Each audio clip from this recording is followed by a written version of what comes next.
मखसूस नशिस्तों की अलाटमेंट के लिए स्पीकर कौमी असम्बली ने चीफ इलेक्शन कमिश्नर को खत लिख दिया है। स्पीकर कौमी असम्बली ने तरमीम शुदा इलेक्शन एक्ट के तहत मखसूस नशिस्तें अलाट करने का मुतालबा कर दिया है। खत में कहा गया कि किसी सियासी जमात में शामिल होने वाला आज़ाद रुकन अब पार्टी तब्दील नहीं कर सकता।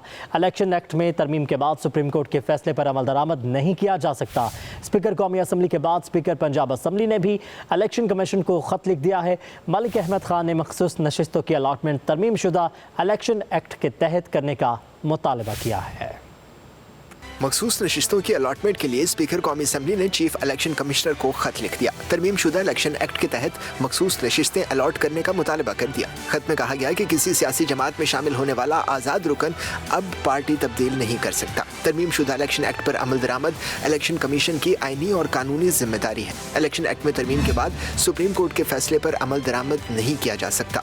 इलेक्शन एक्ट इस वक्त नाफिजुल अमल है, चुनाचे इलेक्शन कमीशन पार्लियामेंट के बनाए हुए कानून पर अमल करे। स्पीकर ने लिखा, सुप्रीम कोर्ट के फैसले के बाद पार्लियामेंट ने इलेक्शन तरमीमी एक्ट 7 अगस्त को मंजूर किया। वो आज़ाद अरकान जो एक सियासी जमात का हिस्सा बन गए, उन्हें पार्टी तब्दील करने की इजाज़त नहीं दी जा सकती। एक्ट के तहत जिस रुकन ने कागजात नामजदगी के साथ पार्टी सर्टिफिकेट नहीं दिया, वो आज़ाद तस्वुर होगा। स्पीकर ने मखसूस नशिस्तों से मुतल्लिक पार्लियामेंट के बनाए गए कानून का भी हवाला दिया। कहा, इलेक्शन कमीशन का आईनी फर्ज है कि वो पार्लियामेंट के बनाए गए कानून का एहतराम करे। मखसूस नशिस्तों की अलॉटमेंट के लिए स्पीकर कौमी असम्बली ने चीफ इलेक्शन कमिश्नर को खत लिख दिया। तरमीम शुदा इलेक्शन एक्ट के तहत मखसूस नशिस्तें अलॉट करने का मुतालबा कर दिया। खत में कहा गया कि किसी सियासी जमात में शामिल होने वाला आज़ाद रुकन अब पार्टी तब्दील नहीं कर सकता। तरमीम शुदा इलेक्शन एक्ट पर अमल दरामद इलेक्शन कमीशन की आईनी और कानूनी जिम्मेदारी है। इलेक्शन एक्ट में तरमीम के बाद सुप्रीम कोर्ट के फैसले पर अमल दरामद नहीं किया जा सकता।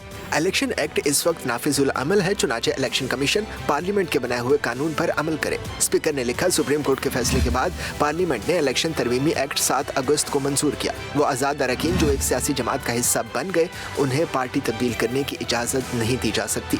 एक्ट के तहत जिस रुकन ने कागजात नामजदगी के साथ पार्टी सर्टिफिकेट नहीं दिया, वो आज़ाद तस्वुर होगा। स्पीकर ने मखसूस नशिस्तों से मुतल्लिक पार्लियामेंट के बनाए गए कानून का भी हवाला दिया। कहा, इलेक्शन कमीशन का आईनी फर्ज है कि वो पार्लियामेंट के बनाए गए कानून का एहतराम करे।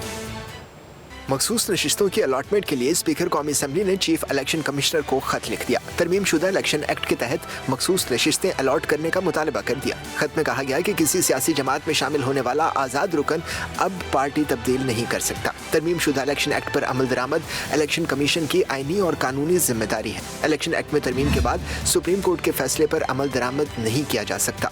इलेक्शन एक्ट इस वक्त नाफिजुल अमल है, चुनाचे इलेक्शन कमीशन पार्लियामेंट के बनाए हुए कानून पर अमल करे। स्पीकर ने लिखा, सुप्रीम कोर्ट के फैसले के बाद पार्लियामेंट ने इलेक्शन तरमीमी एक्ट 7 अगस्त को मंजूर किया। वो आज़ाद अरकान जो एक सियासी जमात का हिस्सा बन गए, उन्हें पार्टी तब्दील करने की इजाज़त नहीं दी जा सकती। एक्ट के तहत जिस रुकन ने कागजात नामजदगी के साथ पार्टी सर्टिफिकेट नहीं दिया, वो आज़ाद तस्वुर होगा। स्पीकर ने मखसूस नशिस्तों से मुतल्लिक पार्लियामेंट के बनाए गए कानून का भी हवाला दिया। कहा, इलेक्शन कमीशन का आईनी फर्ज है कि वो पार्लियामेंट के बनाए गए कानून का एहतराम करे।